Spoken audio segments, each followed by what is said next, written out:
Good day. I guess it's just about good afternoon now. We're in the afternoon, technically, yep. My name's Jon Hare. I'm here to talk to you about a whole bunch of games I've made for a long, long time. You probably know me best for the days I spent at Sensible Software with the games we made back in those days. But I'm going to talk you right through a career in games. This is a perspective on game design, some bits about business, some bits about the team, the kind of stuff we were up to, the environment at the time. And you'll see through the talk how, through the different years of computers, things kind of change and how we have to adapt as professionals in the games industry. So, I've got this new part of my talk which I quite enjoy, because I've done this a few times. So my first question is this. I started making games in 1985, okay? So my first question is, who was actually alive in 1985? So most of the audience, that's pretty good. Good. It's because we're in a more retro-focused thing here. Sometimes you get half the audience or less, but hands up. Okay, so back in 1985, to give you a little bit of background about me, I was born in 66, so in 85 I was 19. And my first adventure towards a world which would turn into a games career actually happened to me at school when I was 15. And I went to a Rush gig. Anyone know Rush? Canadian rock band, yeah? So we went down to Hammersmith, Odeon. We lived in Chelmsford. And I went with my mate from school. And on the way back from the gig, we met two other boys from our school. Actually, I didn't know the other guys, but my friend knew this other guy. Anyway, so my friend's talking to his friend, and then this other guy, I started talking to him, because what else were we going to do? And it turned out that we became pretty quickly friends, and we started to make a band together very fast, me and this other guy, Chris. And so this guy's Chris Yates, who went on to be my partner in Sensible Software, so we were the two founders of the company. But we started off from 15-year-olds in a band writing music together. And it's important for us because that creative partnership was at the centre of what Sensible Software then became. So we were pretty much making music together for 4 years before we even wrote a single game. So we initially had the idea. I was at college, he was at college. I told my dad, right, I'm going to quit my A-levels. I'm just going to go form a band with Chris, we'll get a van, it'll be fine. We'll tour around. Of course, we got the van, but we didn't get enough money. We got a few gigs, but that was that. So we ended up both not working. Actually, I was working at Asda, to be honest. I was working in the warehouse at Asda. And then Chris taught himself to program. And he taught himself to program in a very interesting way. So he got these, do you remember the K's catalogues? Everyone probably remembers the underwear section in the K's catalogues, but there was also a section where you could get computers. So Chris was really smart, like we didn't have any money. So Chris got a Spectrum, 1 month, and then he returned it, okay? He did this 3 times. He did it with K's, and he did it with a couple of other catalogues. And in that 3 months of returning Spectrum for free, basically, he taught himself to program and got himself a job with a local company on the back of a demo he'd written. Snoopy flying around the screen on a kennel, I remember his demo. That got him the job. And then they commissioned him to make a game called Sod Off the Sorcerer. Sod Off the Sorcerer was a conversion of, I think it was a BBC game called Gandalf. And I went round to Chris's house one day, we were making music, and Chris was going, I'm doing this programming stuff, but I really can't do the graphics. And I studied like art, theatre design, stuff like that at college, as well as a bit of English and maths. And so I said, I'll have a go at the art. So I started doing these pixelated wizards and dragons, the first thing I ever did, like a wizard zapping a dragon and running in, which is a very dull game actually. But anyway, the company saw that when Chris took the work, they said, oh, that looks pretty good, these graphics. And he said, yeah, my mate did them. So then they offered me a job. So now me and him are both working for this company.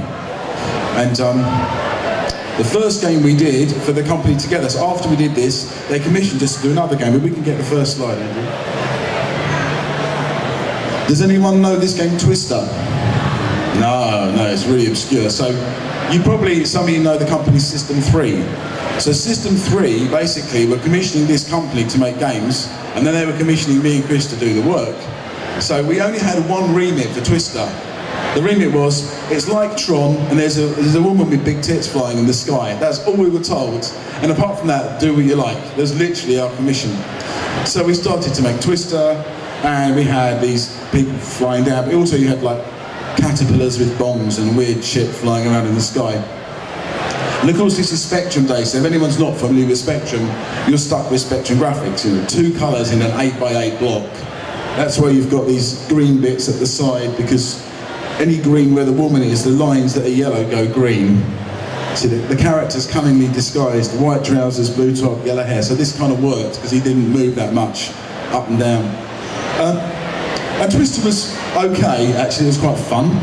And but we discovered something towards the end of it which perturbed us a bit. So we literally, me and my mate did 100% of the work. So he did all the programming, I did all the art, we kind of did the design together. But we realised, we learnt that actually the company we were going through were taking 85% of the money for doing nothing other than having got the contract in. So we did this game, it took about 3 months, and then we said, right, we're not going to do that again. You know, next time we're going to do our own thing with our own company. And we started to talk about a company name. If we can just go to the next slide, please. You'll see the name Sensible Software appear here. So we had this idea for this company, Sensible Software. And we sneaked this in as a little Easter egg thing in Twister. So if you press a few keys on the Spectrum, this like Sensible Software logo comes up, like to show we designed it. But we weren't an official company then, so it was all sneaky stuff. We're still 19-year-old kids at this stage, remember. So then we had to go about setting a company up. So in those days, we're back in '85. That's like Thatcher years. So basically, you leave school, there's no work. This is pretty much what it was like in the mid-'80s. And certainly where we were anyway, there wasn't a lot of good work. Or you go to a job and they'd say, you're overqualified for this job. It's like, great, it's the only job I can find. You don't give it to me because I'm overqualified. Thanks very much. And there was no other jobs. This was the time. But they did actually, because of that, encourage small companies to set up. They had something called a government enterprise scheme. Does anyone remember the government enterprise scheme? Yeah, so basically the government enterprise scheme was really interesting. You needed to be on the dole. You needed to have been on the dole for 13 weeks to qualify. And you needed £1 grand in the bank each for each person setting the company up. Now, our slight problem was we weren't on the dole and we didn't have £1 grand. But we had a plan. So basically we finished Twister, we signed on the next day, exactly for 13 weeks, but we sneakily carried on working for this company making another game to get our £1 grand each, otherwise we wouldn't have had it. After exactly 13 weeks we signed off. We got paid £2,000 for this game. It was a conversion of another game which actually didn't come out in the end, called Runestone. So we signed off after exactly 13 weeks, so we'd qualified. 13 weeks on the dole, £2 grand in the bank, and then we set up Sensible Software in March of 1986, officially. Which was great, so we had a new company, so it was all exciting. We were literally proper bedroom programmers, working out of Chris's dad's house in a spare bedroom with Flintstones wallpaper on the walls. So it's proper bedroom programmers, you know, authentic as you like. And then we started to make our new game. If you could go to the next slide, please, Andrew. Parallax, who knows Parallax? A few more, right. So I'm 20 by now, I'm mature now, I'm grown up. So we basically had Parallax as our first game of Sensible Software. And we started making it for a couple of months. And as most of the games were in those days, they were influenced by arcade machines. So in those days, we didn't have that many home computers, really. You know, some people had a VCS, but we hadn't grown up with those things in the house, obviously. So we'd normally go to the arcades to play our games, or to like the chip shop or the pub or whatever that would let us in with an arcade machine. And Chris was really into games like Salamander and Nemesis and that kind of like was the influence for us for quite a while. But he'd go into this parallax scrolling effect he'd started to see. So parallax was basically named after the parallax effect. Parallax, for those who don't know, is where one thing scrolls faster and one thing scrolls slower, like. So you get the feeling like it's three-dimensional. And so this floor was like moving slower pace than the front. But anyway, we had this 2-month demo of the game. It was pretty good. And Ocean, who I'm sure some of you guys know, did some great games. They were the biggest publisher, probably in Europe at the time. And we got the train up to Manchester, where Ocean were.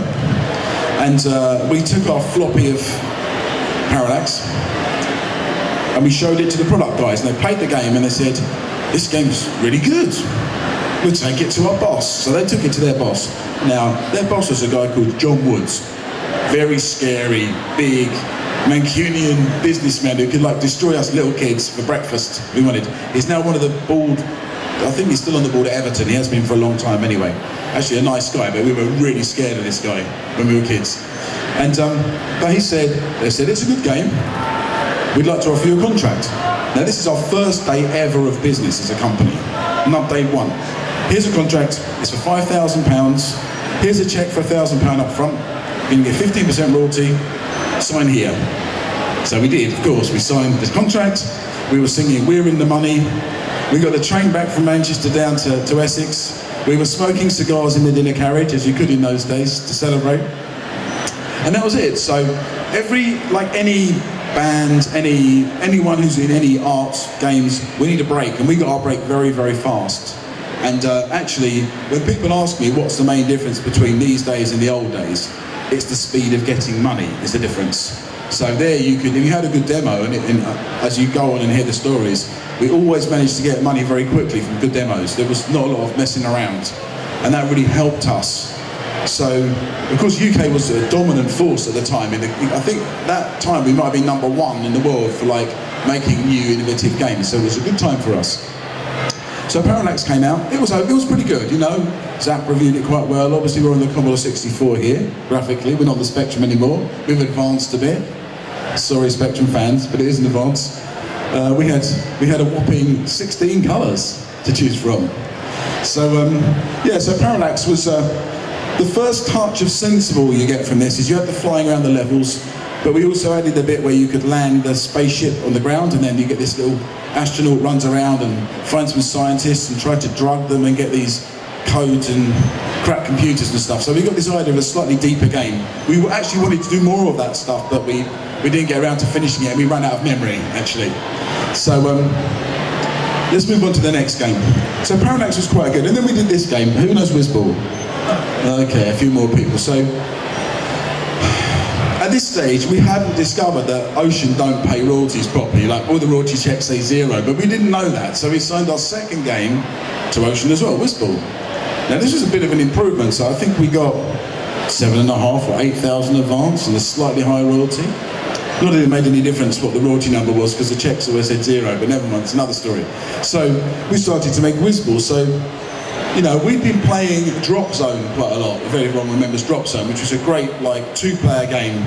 I remember a side story here, actually. We played Drop Zone in the bedroom with the Flintstones wallpaper as 2-player. And Chris was basically flying the ship around, and my job was to press the smart bomb.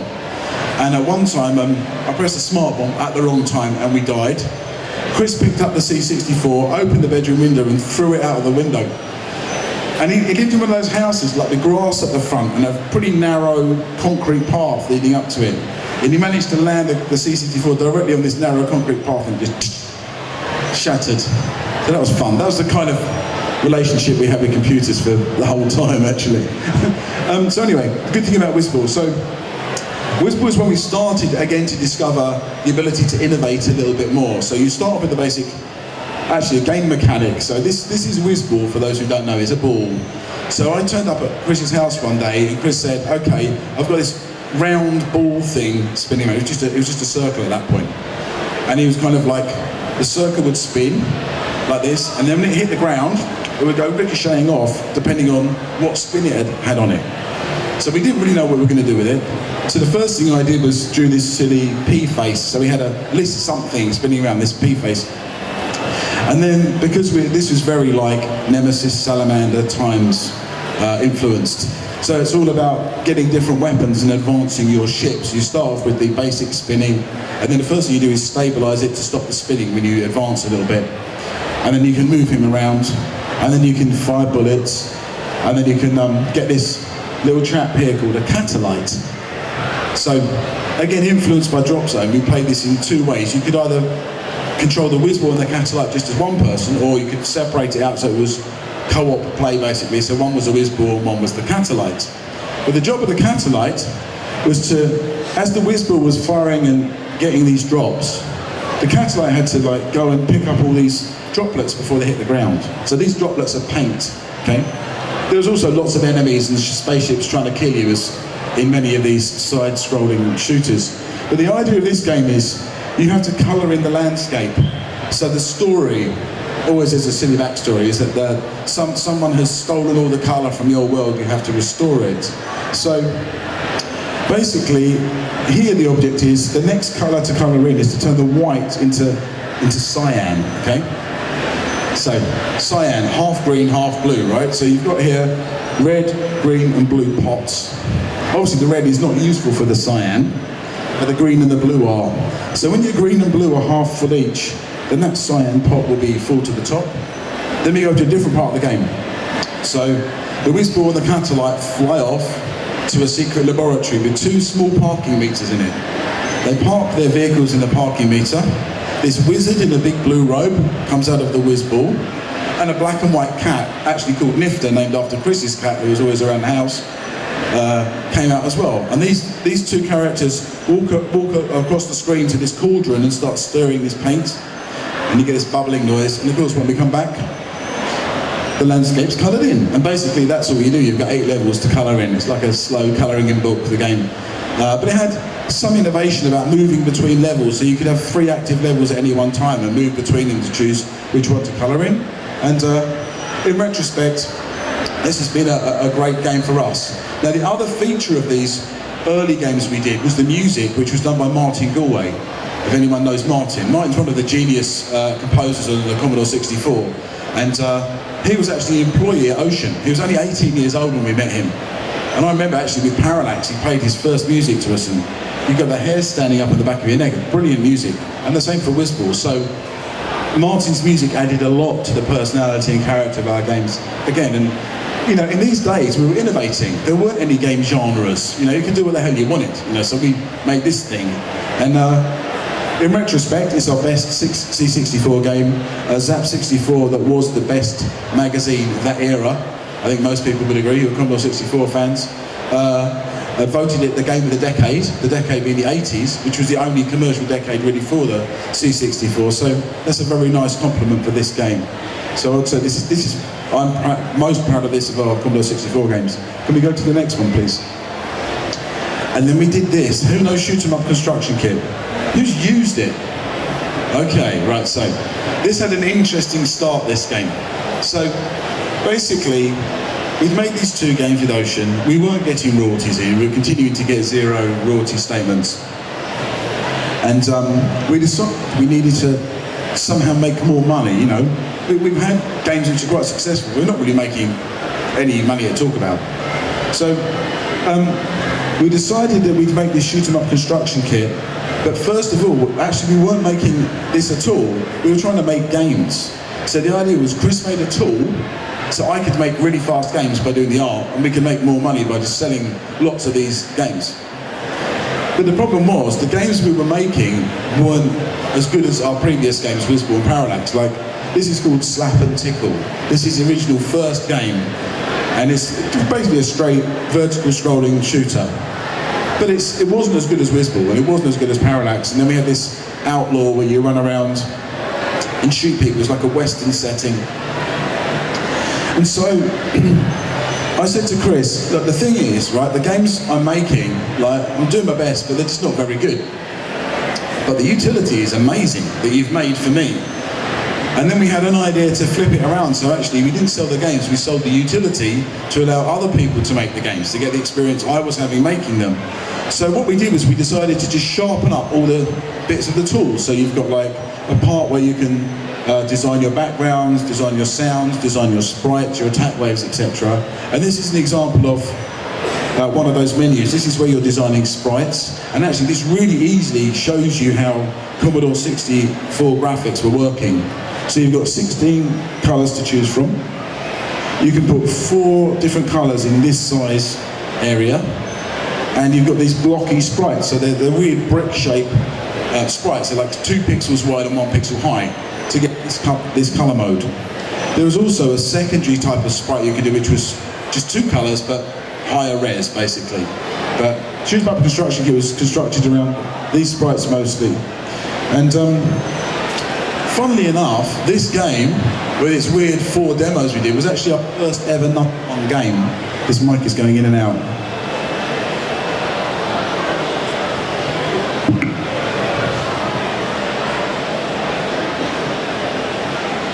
Okay. Oh, that's better. So this was our first #1 game.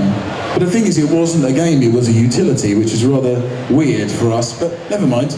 So this bet was better for us. So we're stepping up a ladder in terms of building a name as a team at the time. And we were still 2 people, me and Chris. And then we decided to take Martin Galway on as a third person in the team. So obviously, anyone who knows anything about making games, music doesn't take as long to make as like doing the programming for a game or doing the art. Art is less than programming and music's even less. So then our next game, Andrew, is this game, Micropro Soccer. Does anyone know this? So anyone who's played Sensible Soccer, this was our first football game before Sensible Soccer. So Sensible Soccer was not our first, which helped us a lot when we came to doing it. Micropro Soccer was based very heavily on Take On World Cup. Does anyone remember Take On World Cup? Okay, right. So Take On World Cup was an arcade machine again, like all our games, influenced by arcade machines.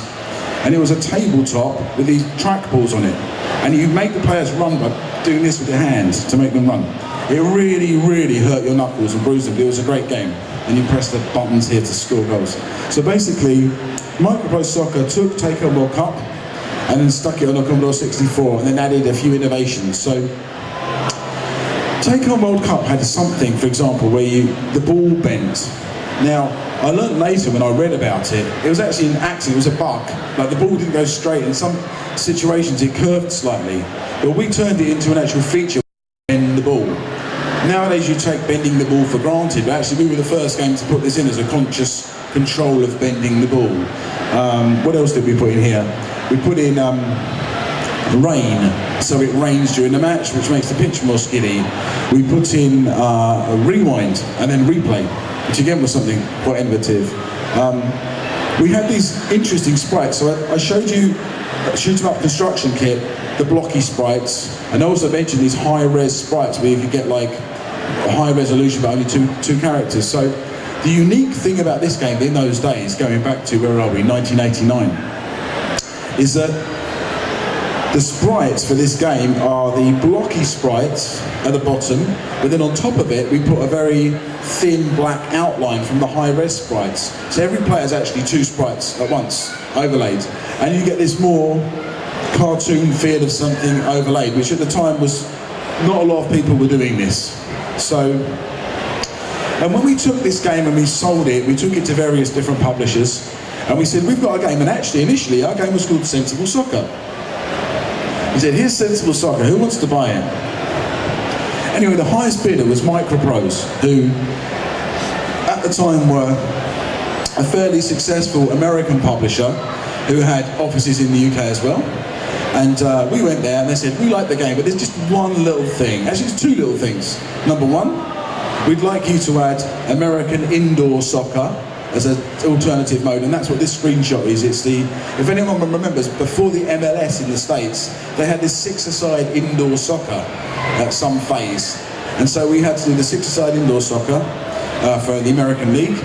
And then we had outdoor soccer, which was like World Cup teams. And they said, the second thing we'd like to do with the game, we want the name to change from Sensible Soccer to Micropro Soccer.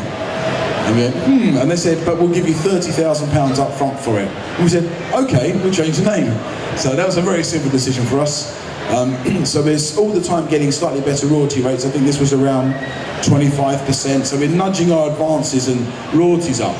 So the story about this is also an industry growing and us people learning the business the hard way by making mistakes all the time and saying we never do that again, and then making different mistakes the next time. So Martin was in our company at this point. Martin did the music. It was a great game for us. It was, CMVG called it the best sports game on any machine of all time with a home computer, so it was really a good time. In retrospect, it plays a bit slow. I find it a bit slow now, but it was the first sports game we did, actually the first game of many sports games I've done. Can we go to the next slide, please? So then we come to this slightly weird game. Does anyone know this thing behind me? Right, so International 3D Tennis. The history is rather strange. So Chris, like many programmers, excuse me,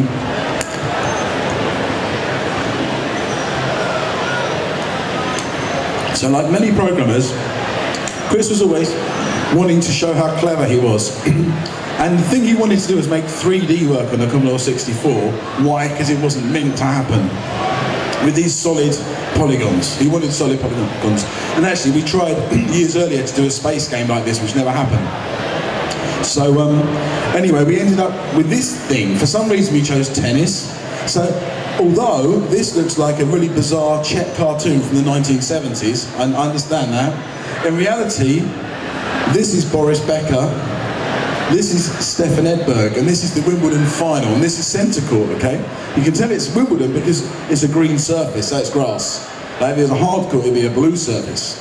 So what we've done in this game, which is a bit of a hybrid, is we took the whole real world of tennis. So basically I researched the whole world of tennis, which means all the professional players, all the different tournaments on the circuit, all the prize money. And you basically played the entire season of tennis like a pro, going through, picking which tournaments you play, which ones you didn't play, because sometimes you got more than one on at once, which I didn't realise until I analysed it.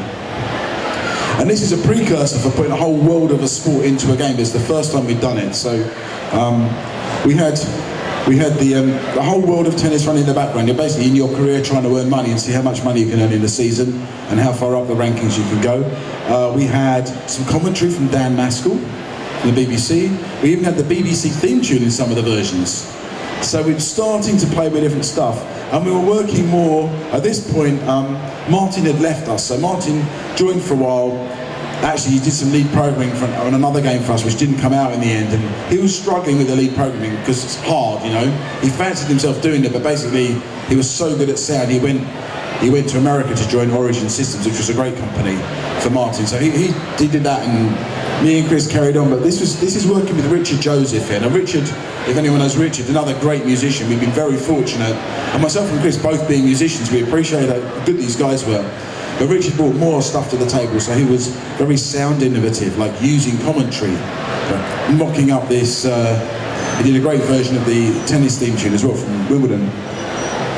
And this was a cross-platform game, so this was our first Amiga game, actually. So we did it on the Commodore 64, but then we did conversions onto the Amiga, onto the Atari ST, onto the Amstrad, I think, maybe even on PC. This was a proper cross-platform game for us. It was our transition from 8 to 16-bit.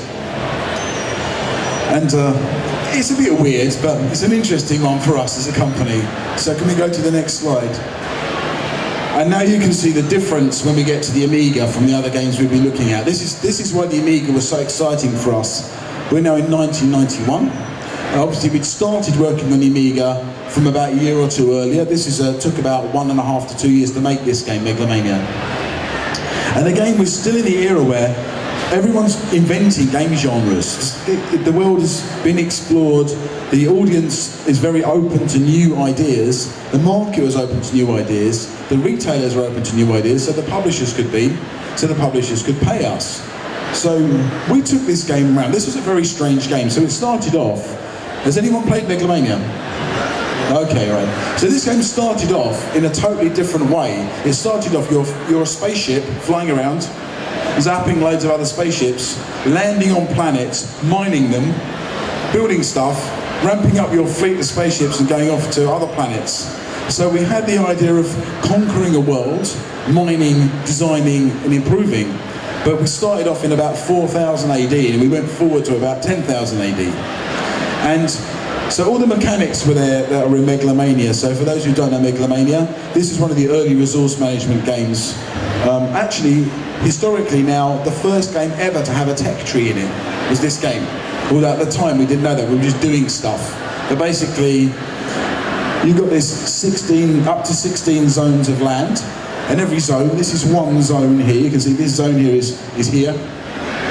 Every zone has got 3 minerals buried in it. So when you go mining, you find these minerals in there which have been planted by us, but you don't know as a player what they're going to be. And then you combine the minerals to design things. And the designing takes you forward in technology. And then once you've designed a weapon or a defensive unit, you can then manufacture it to make more and more and more. And you choose with your men whether they're going to be mining, designing, manufacturing, fighting other people with the weapons, or just staying at home and breeding. I don't quite know how the breeding happened, because there were never really women, they were all men, but somehow they managed to breed quite well. They're more like snails, I guess. And but just before we released the game, I saw a cover for, it was either Populous or Powermonger, and I can never remember which. Had a caveman on the front. Which one was that? Populous or Powermonger? Okay, it doesn't matter. So, anyway, this inspiration from this caveman figure. So we're 6 months from the end of the game. We've now signed the game with Mirrorsoft. We've got a nice advance. I can't remember, maybe 50,000? Maybe 30, 40, 50, I think. And the caveman gave me inspiration. It's like, okay, so we've got this technology tree in the future with spaceships, but there was one problem with the spaceship idea. It was really, really hard to fly a spaceship around, not get killed, and simultaneously manage up to 16 different things, mining and designing. It was basically not humanly possible to play the game we created. So we decided to kill the spaceship and get it out the way, get that flying around out the way. And then we decided to take the technology, and with a simple change, we just, rather than starting in 4000 AD, we started in 10,000 BC. So we started with the caveman, then we went from the caveman up to biblical kind of times, and the biblical times went to Romans, and the Romans went to Normans, and the Normans went to medieval, went to Victorian, and as we went up, the weapons went up. So your cavemen would have sticks and rocks. The biblical guys had catapults and spears. The Roman guys, I think, had some, and maybe the Romans had the spears. Then you get bows and arrows. Then you get boiling oil and muskets and cannons and biplanes, and then fighter jets, and eventually nuclear weapons, and then spaceships. So all these things are, depending on how you've advanced your world, you could have like a caveman running around and then a biplane just comes and bombs him. So it was quite a fun game. And this is actually one I'd love to do again online soon. If people ask me which of your games do you want to do, this is the one which needs the most attention, because it's the best game we had, which didn't really get to where it needed to go. And there's a good reason for that. So we were signed with Mirrorsoft. Does anyone happen to remember what happened to the Mirror Group in 1991? So Mr. Maxwell, Robert Maxwell, who ran the Mirror Group, unluckily for us, this game was launched in September or October of 91. Anyway, 1 month after this, Robert Maxwell fell off his boat into the Mediterranean Sea, never to be seen again. And of course, down with Robert Maxwell went the entire Mirror Group. So you got like 100,000 workers around the UK whose pensions disappeared. But along with the pensions, our royalties disappeared. So we had a #1 game, first quarter of sales, the company's gone down, and actually we lost £75,000 of royalties in those days, which was 75% of our turnover. That's not good for us as a company. We were very, very badly damaged by it. And this game, and actually 3D Tennis was the first game where we'd used another programmer. In this case, a guy called Dave Cool. He did some of the conversions to the Amiga. So Chris did the 64, Dave Cool did the Amiga. But on this game, we worked with another guy, Chris Chapman. Now, so now we had an extra programmer. We're starting to build the company. We've got about 4 of us, 5 of us in the company at this moment. And it was great to work with Chris, and we're starting to learn to build a company more. Nevertheless, we go to our bank manager and we say, look, we've got a problem. We've just lost 75% of our turnover because of the Mirror Group. Of course, he knew about that. We said, but don't worry. We'd signed a few other games to Mirrorsoft, and those games hadn't come out yet. And we got them back after going through some legal process because Mirror couldn't. We'd signed these 2 extra games to Mirror as future games, and the Mirror now couldn't publish them because Mirrorsoft didn't exist anymore. So we got these rights back, and we went to our bank manager and said, look, see these 2 floppy disks we've got? We took them with us, old little blue floppy disks you put in an Amiga. These are going to make us a lot of money, so don't worry, it's only temporary. Can we borrow some money, please, to stay alive? And the bank manager saw this. He saw this blue floppy disk is worth 25p, and this blue floppy disk is also worth 25p. So what are you 2 boys on about? Just get out of my office and, you know. So basically, we couldn't get our money from the bank. But luckily for us, these 2 floppy disks were as valuable as we thought they were. And if we can go to the next slide, please. Sensible Soccer was one of the discs that our bank manager valued at 25 pence. So we knew we had a great football game with Sensible Soccer from the moment, after 2 months, we were all playing it in the office. It's the only time I've experienced that. We knew it was like a great game, especially for the time. And the history of it was that myself and Chris Chapman, who'd been writing Megalomania together, I did all the art, he did all the programming, and I was doing most of the design on that, my design. We were playing Kick-Off 2 a lot, like Kick-Off 2 a lot in the breaks. We were like, this is good, but we're annoyed by some stuff. Like when we're passing, we can't see who we're passing to, blah, blah, blah. So we got to with talking to Chris Yates, my partner, let's make another football game. Okay, let's do it again. Like Micro Pro Soccer is like 3 or 4 years old, let's do another one. Okay. So in the very early days of Sensible Soccer, it was just me messing around. So I'm hanging around waiting for programmers to finish their work, which is an artist or a designer's lot or anyone's lot who's not a programmer. You're standing at a bus stop waiting for programmers to finish their work, basically. So I started to doodle and mess around. So actually, the very first little Sensible Soccer players, if we can just go back a slide, please. You will notice that these guys are strikingly similar to the Sensible Soccer guys. The reason is, the first ever Sensible Soccer guys were actually just little footballers running around in Megalomania World. So I was just messing around with sprites whilst I was, hanging around waiting for builds to happen. So this is how we end up with this perspective. And if we can go back again, please. We basically just kept exactly the same perspective as Megalomania. Same size men, same camera angle, just make it a football pitch. And it worked. So, Sensible Soccer worked because it had this zoomed out view, so you could see more strategically to play football, but it came as an accident from starting off in Megalomania, and it just happened to work the camera angle. So we kept the little men, and you can see the advantage of the camera angle. This screenshot shows it quite clearly. So in this particular picture here, this guy is about to take a free kick for the mighty Norwich City, who lost 4-3 to West Brom yesterday. So he can now play a short ball to this guy here. He can play a ball right the way over to this guy here. This is Rural Fox, by the way, over here. He can chip it over the wall to this guy here, or he can play a longer ball to the far post to him, or of course he can go directly for the goal.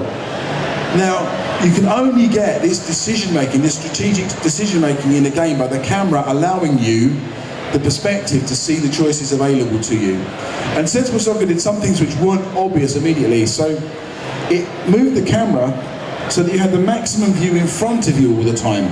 So if you run up and down the screen, maybe you do or don't notice, the player doesn't stay in the middle of the screen. If you're running up, the player drifts down here so you can see maximum in front of him. And if you're running down, it does the same from the top. So it gives you a constant strategic view of where you're running, which gives you the ability to make the fast decisions. So you can make the gameplay relatively fast because people are seeing ahead of themselves. And this was the advantage, say, of Kick-Off, for example, was one of the games at the time. You couldn't see that guy you're passing to think, you move forward. And when that happens, you start to think more like a sportsman. Like if anyone who plays football or any sport with a team, you've got the ball, you've got like half a second to make a decision before someone's on top of you. And so you're going to survey a little bit earlier before you receive the ball and then try and play the pass. So it enables you to think at high speed more like you're playing a sport. Then, for example, if you look at FIFA now, for example, FIFA is from the perspective of someone watching football, not playing football. It's always done like that. I think even as a TV viewer rather than in a stand, if I'm honest about FIFA. And it's a great game, don't get me wrong, it is great at what it does, but it's a different mentality of playing. So, other innovations of Sensible Soccer, as I mentioned earlier, this guy here is Rural Fox. We were the first game to put players of different races in a sports game. Now the reason for this was entirely practical. So I'd played one previous football game where I saw Liverpool, and there's John Barnes on the pitch, and John Barnes is white. Why is John Barnes white? Because the developers could only be bothered to make one sprite, right? And there was a white guy. So everyone would look the same. But as a sports fan, this is wrong. Like, you perceive the inaccuracy in the detail. So we were going for the accuracy of detail, showing the numbers of players above their head, putting them in the right position on the pitch, researching their skills, and researching what they look like. So although our looks was extremely basic, genetic profiling, like you've either got dark skin and dark hair, light skin and dark hair, or light skin and blonde hair, that's enough at this zoomed out perspective to see very different looking teams, or to pick out the blonde guy up front, or the fact that all the Kenya team actually look like Africans, or the fact, you know, that the Italian guys are all likely got dark hair but lighter skin. So it worked very well. And when we're making a whole world of football, this is important. So sensible soccer started to grow. It wasn't as big as SWOS ended up being, but it was still, I think, about 100 or 200 teams with like squads of 16 players. So there's quite a lot of research. And of course, this game went on to be a massive, massive hit for us. It quickly sold very well, and it started off our real period of success as a company. And then we were putting out a version, we put another version 6 months later, and then every year we kept on putting out new versions of this game. So, sensible soccer, obviously for me, one of the best things I've ever done, but not quite the best. Can we go to the next slide? Does anyone know WizKid? So in the middle of making these commercial games, like sensible soccer, like Cannon Fodder that's to come, like Micropro Soccer beforehand, we were making more experimental games. Megalomania was actually an experimental game. And WizKid is also a very experimental game. This is me and Chris doing what we did as a band, going really left field with weird stuff. So for anyone who doesn't know WizKid, it is a strange game. So a part of it is like Arkanoid. So you've got these tiles, and you're using this head to like clear these tiles away and use the bricks to back these pretty butterflies are your enemies in this game, okay? So you're trying to bash the bricks into the butterflies to kill them, but there's not just butterflies, there's all sorts of penguins and ducks and weird stuff that's trying to attack you, and you're knocking these tiles around to clear them. And as you do this, you get these musical notes.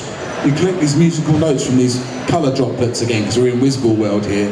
And when you've collected the whole tune, all the notes turn into money and start falling down the screen, and you're collecting them with your head. And then you can grow a body. So basically what happens is the screen clears and you go into a different game mode. So now you grow a body. This is WizKid. It was based on my 3-year-old daughter. She was 3 at the time, little kid in dungarees. And all these tiles are cleared, and this background then becomes your world.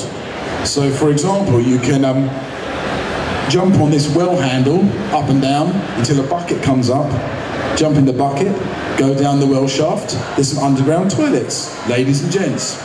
If you go to the ladies, you can use this one of the toilets there, very loud farting noise, and you get this stuff coming out of the volcano, clearing a secret entrance to another level. Or you can go to the gents. In the gents, there's a condom machine. You use a coin you've got from the shop, get a condom, which you're going to need later to not drown, and then you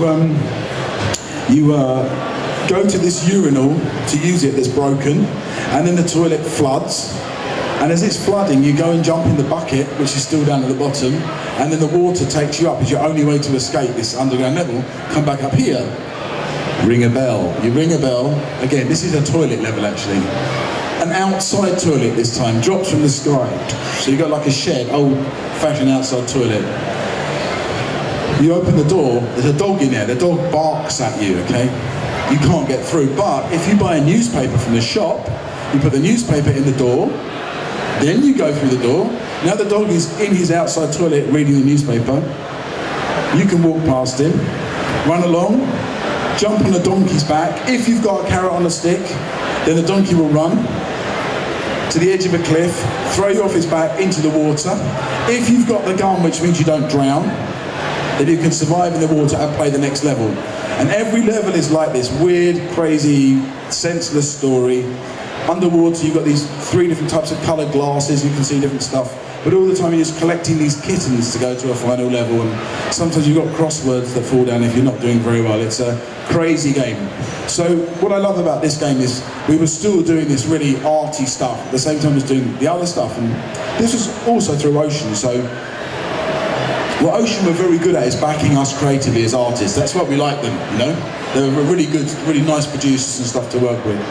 So anyway, let's go forward from WizKid. So WizKid kind of ended up coming out in between Sensible Soccer and, of course, the next game, Cannon Fodder. Cannon Fodder and Sensible Soccer are, to be clear, our 2 most famous games. And I've always had this theory from when I was a child. There was two sorts of boys in the playground. There are the sorts of boys that played football, and there are the sorts of boys that played war. And I've noticed over time, most people come up to me and very clearly say, I love cannon fodder or I love sensible soccer. And not so many love both of them the same. So I think my judgment was about right, but because cannon fodder's a war game.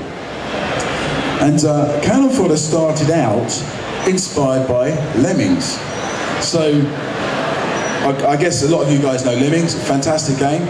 And for about 1 year in our office, this game was called Lemmings with Weapons. So that was the simple idea. Troop of guys with weapons, go out, try and do stuff, complete levels. So the first thing was to have chain of behind each other. Nowadays we're used to this. I think we were the first game to actually have a troop of guys you're controlling rather than just one. And that's why people paid attention to cannon fodder.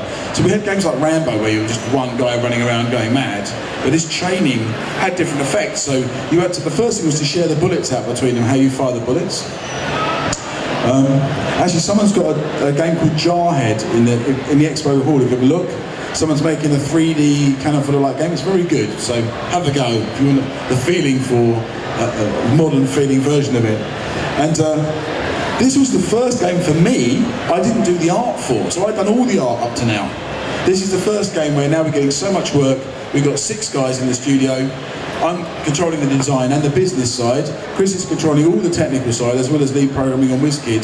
So we had a guy called Stu Cambridge come in to do the art, did a great job, and a guy called Jules Jameson did the programming. And we've got a few more people in the office. And this was my favourite time of Sensible. We were a 6-man team making Megalomania followed by Sensible Soccer, followed by Cannon Fodder with a WizKid in the middle, which is like our hit period. So it was a nice tight team, great money coming in, really great products going out, everything was fantastic. Of course, we're still in the Amiga years here, it's still 2D, everything's still relatively simple. We've not gone to the complex part yet. So, Cannon Fodder had its own innovations in it. So, you had the guys, and then we had this ability, because you had troops, to split the troops up into different sections. So you could, like, take 4 guys out, but like leave 2 guys over here and send 2 guys in to try and fight everybody. And because this was the first game that I hadn't done the graphics in, I was extremely paranoid. I'm a bit of a control freak, to be honest, and I was very paranoid of letting go stuff. So in order to manage this, I went really ballistic on level design. So every single level of cannon fodder was designed on squared paper, like exactly where everything would go. So we started off with the idea for the guys running around, then we said, let's have some vehicles. So we have a tank and a skidoo and a jeep and a helicopter, these different things. Different types of weapons, different types of enemies, different types of backgrounds, etc. And then we consciously made sure that every single level you play this game, you see something new. A different vehicle you've never seen before, a different type of enemy, a different background. So you're always interested in the level as you're progressing through it. 64 levels designed in missions. So basically the way the game works, you could have a mission with 2 phases, 3 phases, 4 phases, and you have to get all the phases before your guys can come back to base again. So we had a really fun playing, simple point-and-click kind of war game. And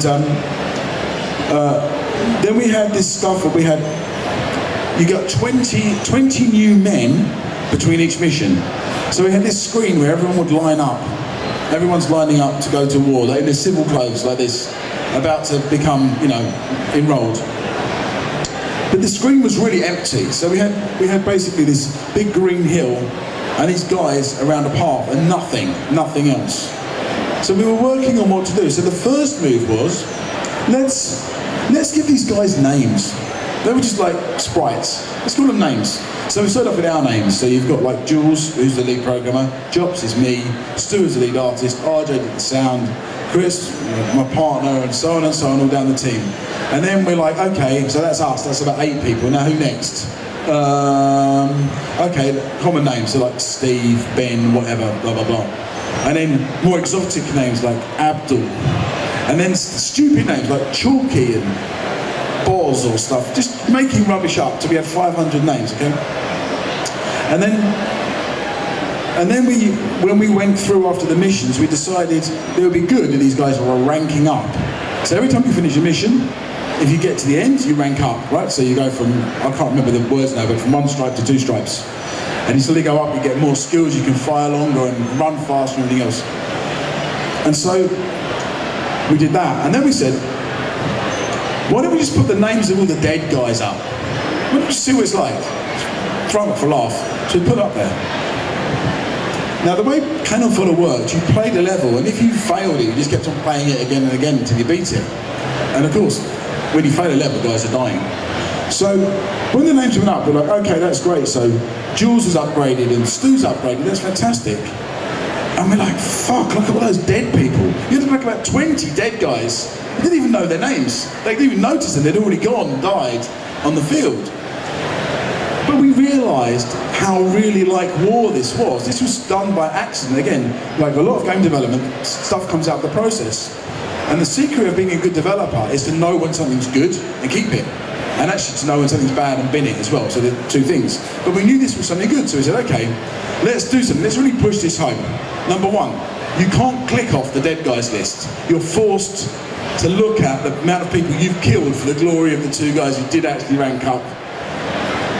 The second thing was we put a very mournful tune in the background, an old tune I'd written splitting up with a girlfriend when I was 18.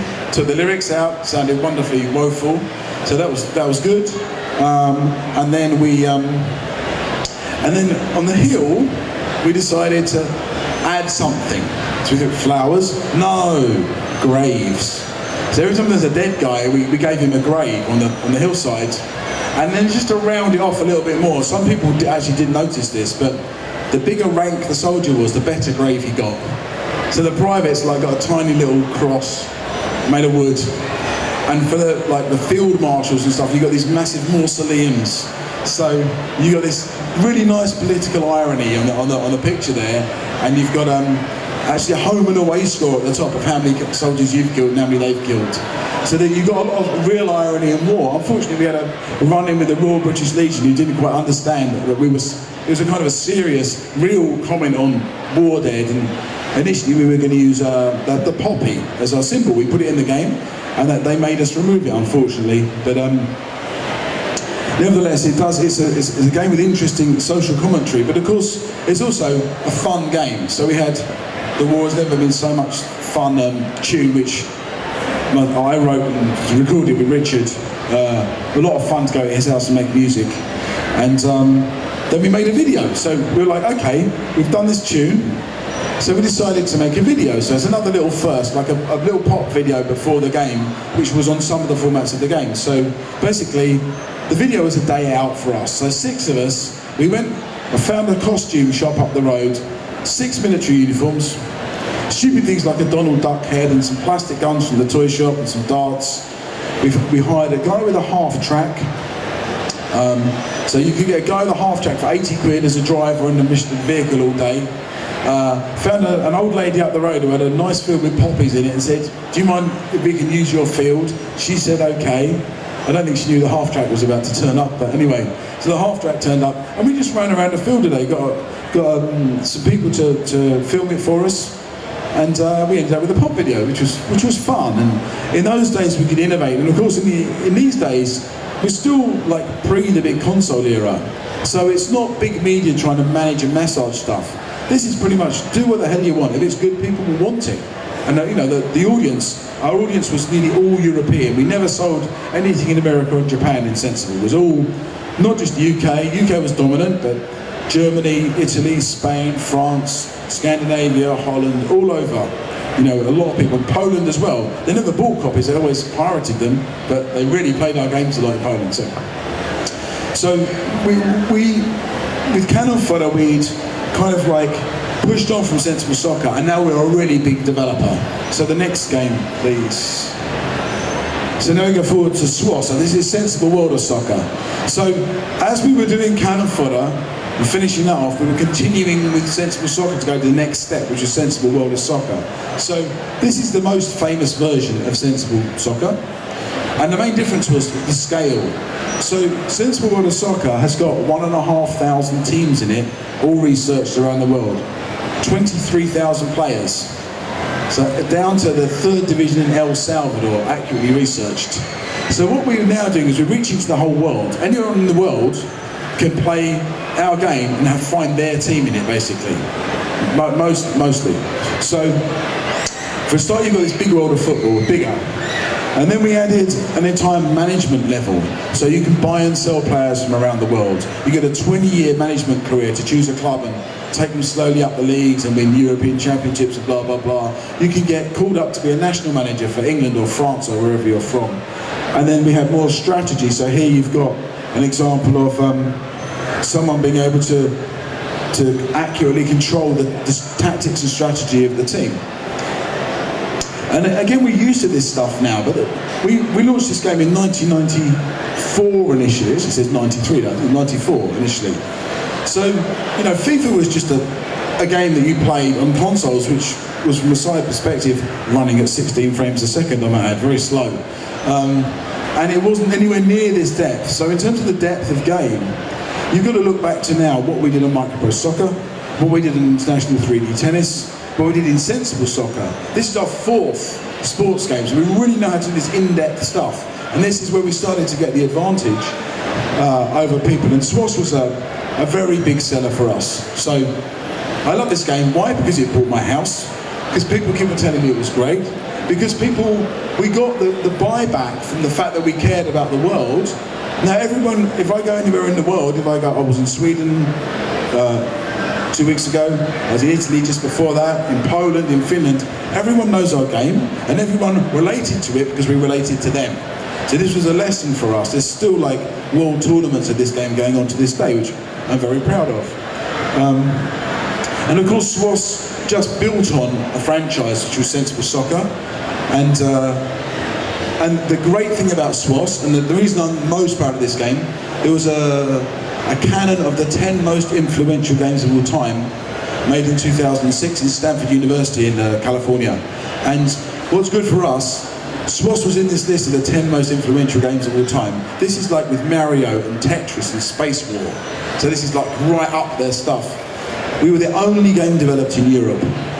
We were the only sports game, and we're actually the youngest game, so all the other games were older than us. So this is the highest accolade as a professional I've ever had, anyway, for this game. So it's a wonderful time. And this, if we can go to the next slide, we go to Cannon Fodder 2. So this is the example of where we didn't manage things quite so well. So with Cannon Fodder 2, it's the first game I didn't control the design. So basically, we had too much going in the office because we're doing Sensible World of Soccer. We were finishing WizKid, we were just doing Cannon Fodder, and we were looking at the next games. We were looking at the next games beyond this, which hadn't come out yet.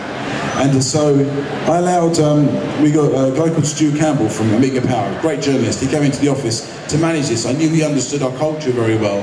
We brought him in, and Jules, the programmer, continued to program, but he was also making Sensible Golf.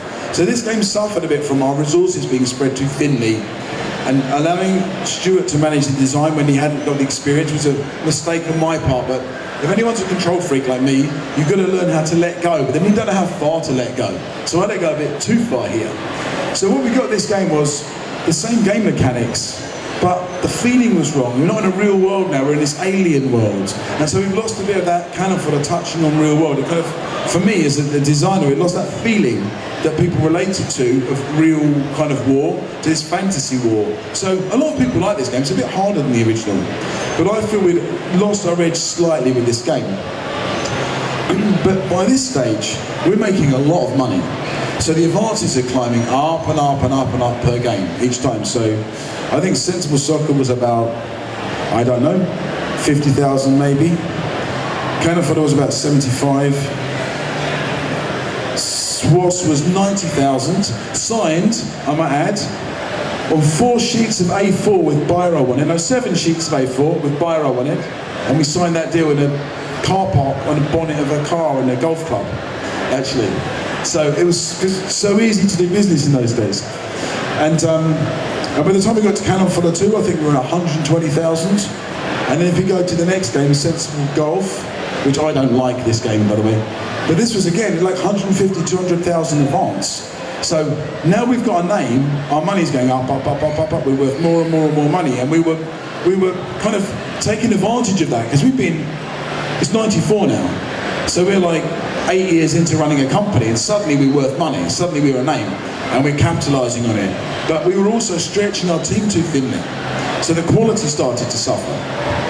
And sensible golf is where it really shows. Has anyone played sensible golf? No. So sensible golf is like running on the cannon fodder engine, but it's a golf game. So it got to a point where it didn't really work. You know, we were trying to stretch things too thinly, and we'd had a great period. So from June '92, which is when Sensible Soccer first came out, to June '95, so that 3-year period, in the UK, in the all formats chart, our games, Sensible Software games, were #1 for 52 weeks of that 3-year period. So we're talking about Sensible Soccer, Cannon Fodder, SWAS, Cannon Fodder 2, maybe even Sensible Golf for a little while. So we were really like riding the crest of a wave. And of course, what happens when you're at that point in your career, you think everything that you touch turns to gold until it stops turning to gold, which it inevitably does. So we can go to, how are we doing? 5 minutes ago. So let's go to the next slide. So, has anyone played this thing? Yeah, right. So, the success story for Sensible Software was we were probably the #1 developer in Europe on the Amiga by the time we hit 1995. The problem was everyone else was now making 3D games, and we were still making 2D stuff for 16-bit machines. But eventually the world changed. We basically had Sensible Soccer. We had 2 game ideas from the past when we were young we wanted to do. One was called Sex, Drugs and Rock and Roll, which was about a rock star who was trying to make it as a point-and-click adventure about a rock star, basically, with lots of drug habits. And the other one was called Have a Nice Day, an office politics game about, someone's done a game actually very recently like it, but it's about having machine guns in the arms of your wheelie chair in the office and shooting people you don't like. And so we wanted to do both these games for a long time, but everyone wanted Sensible Soccer from us, like more, like making more and more and more. And up to this point, we'd always, business-wise, managed to balance money coming in from Virgin, because we were signed with Virgin for Cannon Fodder and Sensible Golf, and then from Renegade, we had Sensible Soccer. So we had 2 sources of income from 2 good publishing companies. But then they went into a war with each other over us. So they said, right, we want all of your games and we want them to have none. Okay? Now anyone who's running a business will know that it's best to retain at least 2, ideally 3 sources of income. But they were trying to narrow us down to 1 and we had to choose. So we said to them, very cleverly, you want Sensible Soccer? You've got to take Sex, Drugs and Rock and Roll and Have a Nice Day with it. But the advances had gone through the roof. So now you've got big media companies coming in. Renegade had been brought out by Warner. And Virgin had good money. And now we're talking £1 million per game advance. And a 50% royalty. And we're talking 3 games, that's £3 million advances. Now when you compare that to, we signed this deal in '95, so it's 9 years after we signed Parallax for £5,000 and a 15% royalty. You see that the business is significantly getting more and more serious. But nevertheless, in retrospect, it was a mistake to sign 3 games with 1 publisher, because they were all 3D games, and we had done this much 3D development in our lives. So although we had the name, we didn't have the experience. So we basically wasted a year and a half learning how to do 3D, making no progress, and taking money in, and then having our backs to the wall to deliver, because we'd had money in and without any output. And most of our problems stem from programming, just not enough experience in the team. So then we'd get guys in, but some of these guys couldn't really do the work, because we were used to producing very top-level software, and suddenly we're like very bad 3D programmers learning, everyone's learning, you know. We couldn't do the animation, we couldn't do the programming. And then there's an extra thing that happens. When you get a development team grows to a certain level, you need a middle management layer to manage the people, producers, things like this. We never had that in our company. We were just a bunch of guys doing stuff. So the wheels started to come off for us. We had loads of money coming in, but in the end, Warner, we signed with Warner rather than Virgin in the end, purely because they made us choose. Very sad to say no to Virgin, but we had to say no to one of them. But we ended up with this Sensible Soccer game running in 3D. Now the problem is Sensible Soccer is a very fast game. But 3D was hard to make it work properly in those days when we were learning how to do it. We're getting motion capture. We've never done motion capture before. We didn't know how messy it was. We had to clean it up. We had to rotate these sprites very fast, and it was too much of a learning curve for us as a company. So after about 2.5 years, what happened was, no, 2 years, Warner said, right, Warner sold to GT. GT is owned by Walmart. Walmart are a Bible Belt company. So actually, most of our resources, internally, we're going to the game Sex, Drugs and Rock and Roll. This is about snorting cocaine, shagging women, blah, blah, blah, blah, blah. And GT did not want this game. They just did not want it. So they wanted to remove it from their roster. But they kept on talking to us about modifying it rather than removing it. And they basically got to a point where we hadn't delivered any games. We're 2 years in, we've had just over 2 million quid, we give them nothing. And they stopped paying us. I said, right, that's it. We had 20 staff by now because we'd grown the team for all the graphics we needed. And we were in a real predicament. So actually, we basically decided to see it out because Sensible World of Soccer was still selling really, really well. So we're basically living off of royalties.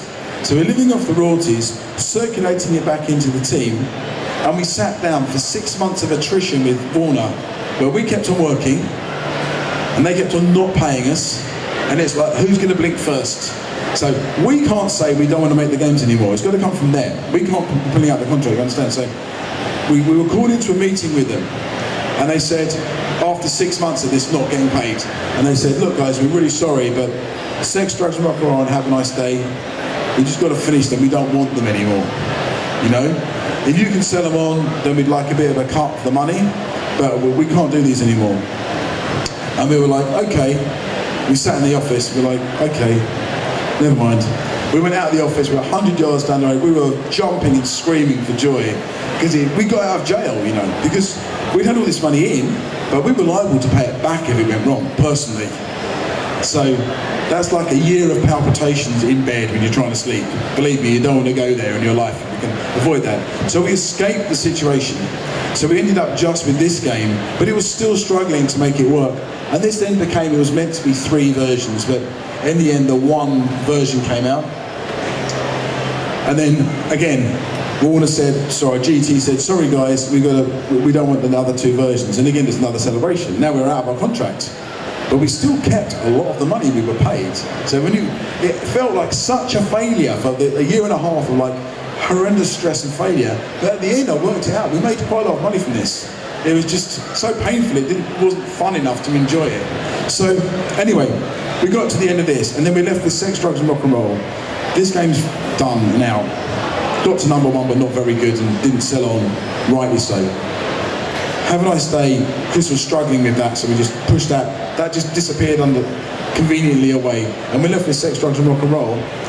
Our problem was, we're still in 1997, at the time, 98. We're still pre-GTA, so no one's made the big GTAs. No one's made these risky games about risky stuff. And we tried to sell Sex, Drugs and Rock and Roll. We spoke to about 20 companies. And we just couldn't get a deal. Actually, Virgin offered us just in the UK only a deal, but they didn't offer us enough money to continue finishing it. We had horrendous programming problems with the game. Like the programming was a serious problem. It set us back about 2 years. So we were having to refactor all the engines. So we had lots of art, lots of music. We had a 52-minute concept album out of it, 32 tracks, loads of speech. I wrote a 1,500 page script for this game. But the programming engine, the point-and-click engine bit, was broken because we'd employed the wrong programmer, basically. So we reacted too late to the problem. So Chris and I bankrolled the game for about 6 months again, but we were putting in like 40 grand a month. And we went 6 months of this and we're like, do we really want to keep on doing this? Because we can't sell the game to anyone and the market's not going to change. So very sadly we decided to can that, and then we wound the whole studio down. So we went down to like, we went slowly down until we went back to just 2 of us again. Then we got rid of the office. Then we started to make profit again because we're still getting royalties in with no overheads. That's how the business works. And then we thought, right, we're going to sell this company. We're going to sell it just as a bunch of brands. Sensible Software, Sensible Soccer, Cannon Fodder, Megalomania. That's it. That's what we're going to sell. We don't, you know, we started off as a two-man band, basically, literally as musicians. Then we went to a six-piece band, which was great. Then we moved to this 20-piece mini orchestra. We knew the next step, we needed to go to 80 people to keep on doing what we were doing. And we weren't in it for that, we wanted out, basically. So because we'd been trying to sell sex, drugs and rock and roll, we had an idea of the companies we would like to work with and sell to. So the company we particularly wanted to sell to was actually Codemasters. So we approached Codemasters directly and said, look, we've decided we want to get out of this. Are you interested in buying what we've got? You know, you're a UK company, you're cool guys. And they said yes. And then David Darling, does anyone know David Darling? David Darling is one of the brothers in the family that ran Codemasters. Great guy, crazy as hell, and very elusive. So he said, yeah, we'll buy it. And then he just disappeared. It's like, thanks, David. You know, we talked to him in December, he wants to buy the company, and he's gone. So we're like, okay, this is a quandary. They want to buy our company, but he's not there. So that Easter of 1999, I went on holiday with my wife to Rome. So we're in Rome, in a hotel. We went up to the bar at the top of the hotel. You know, it's very warm, it's nice, Italy, you know. Around every corner you've got like a famous old building or cats. It's like cats and famous old buildings, hand in hand. And anyway, we went up to the bar at the top to have a drink.